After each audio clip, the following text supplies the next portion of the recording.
రావణుణ్ణి హతమార్చి శ్రీకృష్ణుణ్ణి కాచి సత్యభామై శక్తే చూపినావే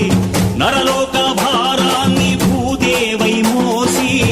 సాటి లేని సహనం చాటినావే భద్రకాళి నిన్ను శాంతపరిచేందుకు రుద్రనేత్రుండు శివుడైన సరితూగునా బ్రహ్మకు మేధస్సు విష్ణుకు తేజస్సు నీ పదధూళిని తాకక వచ్చనట బ్రహ్మకు మేధస్సు విష్ణుకు తేజస్సు నీ పదధూళిని తాకక వచ్చనట